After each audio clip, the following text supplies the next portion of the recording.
Well, hello and welcome to my channel. My name's Michelle and today we're going to talk about how I type YouTubers. I love watching YouTube. I've been really into watching YouTube since about 2016 and then really into it since I started my channel a couple of years ago. And I have come across some interesting YouTubers with some interesting content which I might consider maybe not the most helpful in my life to consume, maybe lacking in a little bit of substance. It's kind of funny because I go out of my way when I'm reading books and watching TV shows to be very mentally stimulated, and I don't really like watching things that have no real inherent value other than they're pretty and they exist. That being said, I watch a lot of YouTubers that essentially are a waste of time, but that's besides the point. What I want to talk about today is how I type those YouTubers. What is the process to type YouTubers? Because let's be honest, YouTubers are probably one of the most difficult people to type for a myriad of reasons. The main reason that YouTubers are difficult to type is because they are on the internet sharing a persona.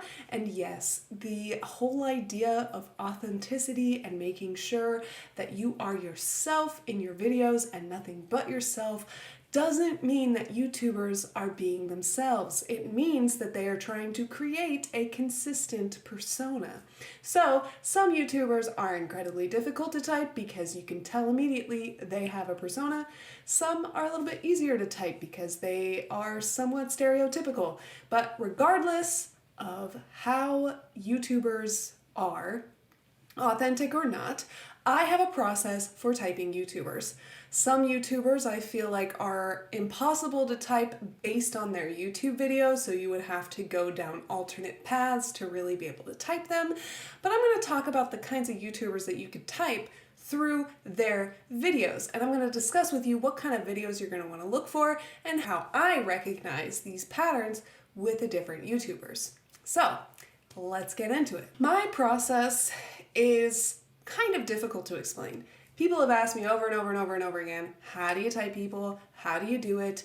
And I'm going to do my best to explain. First and foremost, we're looking for patterns in behavior, patterns in thought process. When it really comes down to it, we're looking for patterns in thought processes, patterns in the kinds of things that they talk about, and especially why they talk about it. I truly believe that in order to understand someone's MBTI personality type, you need to know how and why they think the way that they think, not what they think. The content, the topic, completely useless. The topic may give you some inclination, but it's more so how they approach the topic, how they talk about these topics, and how they interact with other people that are really going to give you that well-rounded image of who they are in order to type them. Many people want to be able to type someone off a single interaction. I think that in a single interaction, you're going to get some information about someone. The longer it is, the more information you're going to get. But at the same time, there's only so much you can get from a single interaction. It's like looking at a scatter plot, picking a point on the graph and saying, that's the answer. That's the median range. I know for a fact that the line that would go through all the scatter plots would go through this because I have only seen this one point.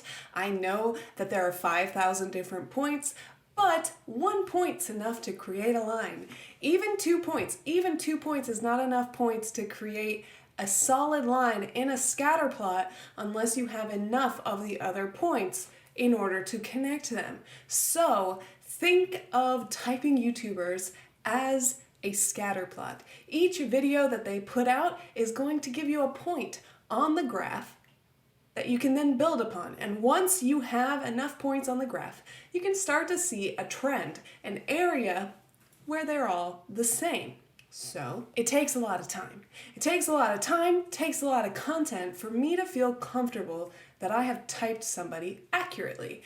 Generally, the YouTubers that I feel like I can confidently type are the ones that I have watched over 100 videos for, which is a lot, I understand.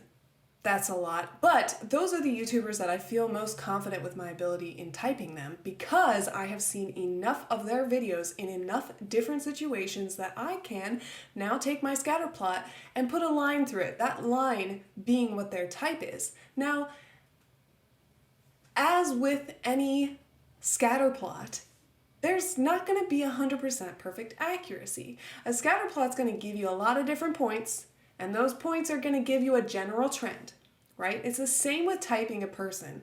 I mean, typing anyone, let alone a YouTuber. So even with that line that I have, my confidence level is going to be different depending on how many videos I've seen, how clearly they express their personality in a way that is clear and definable, and how much I have double checked it. So I need to double check my typing constantly. I'll look up on the internet what other people say. I will read their analyses and see how I react to it, see how I agree and disagree, and try to see from their perspective, see the type that they've picked, and decide, is that something that I actually think is right? And I go through this process over and over and over again. It takes a really long time. It's really stressful. I act like I do that a lot, but I really don't do it that much. But when I really want to figure it out, if I don't really want to figure it out, like I just am enjoying watching them, the thing is, guys, anytime I interact with any human being in the world, I am trying to type them. I am trying to categorize them. Is that necessarily healthy? Is that the best thing to do? I don't know, but it's what I do. And if you're into MBTI, you know the struggle of wanting to type absolutely every single person that you meet in the world into their little category so you can make sense of them, so that you can start using that information I use it to better communicate with them. I mentioned that it takes a lot of videos to create the points in our scatter plot analogy. So what are the videos that I think have the highest level of accuracy in being able to find someone's type? Well, those are going to be reaction videos and podcasts. Reaction videos are one of the best ways to learn about somebody's thought process. When they see an action, they will tell you what they think and feel about that action. A really great example of that is Jessica Kobasi. I have been watching Jessica Kobasi for quite a while, and one of the things that helped me finally solidify what her type was when she started doing reaction videos of America's Next Top Model photo shoots. When I started to be able to really see her react real time and for her to tell us her thought processes, I was able to clarify that she's an ISFJ. And my confidence level is around an 85%. I feel fairly confident. The only reason that I don't feel fully confident is I'm kind of teeter-tottering between E and I. Sometimes it feels like she's got a lot of the FE going. Sometimes it feels like she's got a lot of the SI going. So I'm still sitting at about 85% confidence in her type. And a lot of that confidence has come more recently once she started doing these reaction videos. So the next best way to really type someone is through podcasts. I really love podcasts. However, they take a long time, but if I'm going to watch a video podcast, I'm more likely to stick it through, especially highlight reels, but highlight reels might not be the best for typing, because here's the thing about podcasts. When you get a podcast, oftentimes the person's not alone. They're with somebody else, and they're real-time discussing. They're real-time talking about things, so you can start to see patterns emerge in their personality and how they react to the information other people are giving them. That being said, all videos that somebody makes as a YouTuber need to be taken with a grain of salt. They know it's going to be made public where lots and lots of people could potentially watch it. Especially the bigger they become, the more likely they are to be aware of the fact that a lot of people are watching their videos and therefore more likely to change their behavior. Second of all, it's recorded, it's edited, they can take out the extra stuff, they can take out the time it takes for them to think, they can take out all the additional extra stuff that they don't want you guys to see, they can take out a lot of what actually makes them them from the editing process in order to give a better outcome. And what I mean by that is, some videos by YouTubers are just almost impossible to type them from. Yes, you can get some information from some of the ad-lib things that they throw into their script in the video essay, but overall, it's going to be near impossible to be able to tell somebody's type who is doing video essays. I'm going to give you guys 2 examples of video essayists that I watch a lot of. The first one is Lindsay Ellis. Those of you who ever watched Lindsay Ellis can definitely understand why I like her, but she just takes popular things, she talks about what's good and bad about them, and I love it. And she really goes into in-depth analysis in these video essays. They tend to be closer to 30 minutes to an hour. They tend to be longer video essays, and they're a lot of fun. However, I feel almost no confidence that I know her type. My guess is that she's an NF, so I would say I have like a 15% confidence in her type, but the fact that I've figured out that she could be an NF doesn't really mean much. It's just a vibe I'm getting from her videos, and that's about where that stops. However, let's compare that to another YouTuber that I watch called Sideways.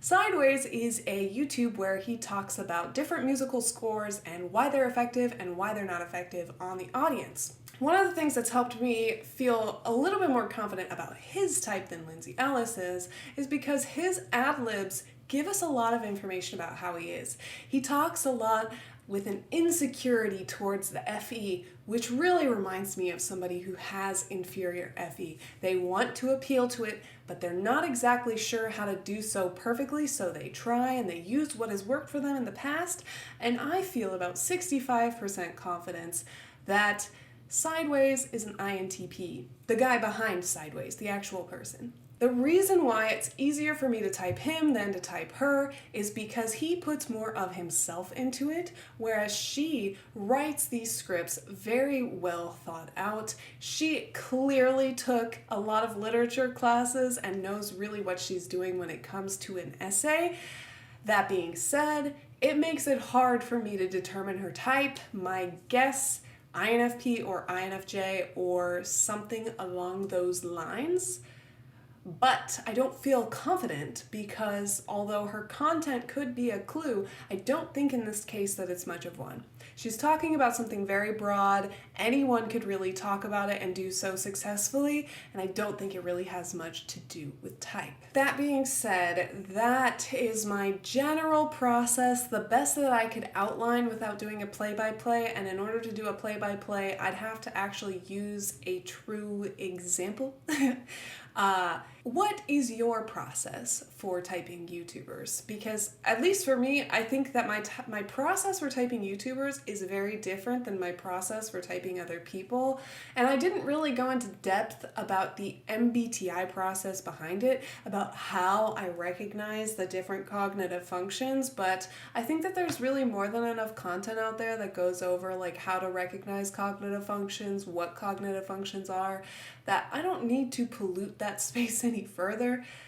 But I wanted to share how I use the information that's out there on the internet for all of you to find, and you can just find what works for you to type people. That being said, because there are multiple systems out there, there is always going to be a margin of difference because some people use, for example, BB's model, some people use Socionics model, some people use classic MBTI.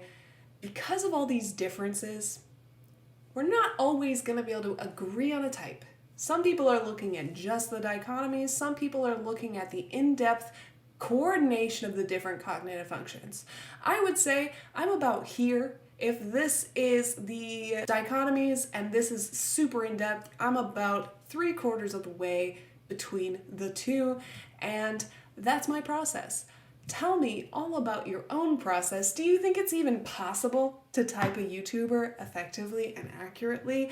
Let me know your thoughts down below. Yes, I have a personality database out there that wants to type me under Michelle Wilson, so if you want to add your opinion on what my type is, that is the place to do it. I love personality database, even though I've never contributed to it. I have definitely opened it up and used it as a reference multiple times, especially for my ranking type videos. When someone gives me a person that I'm like, I go and see the internet's opinion on it.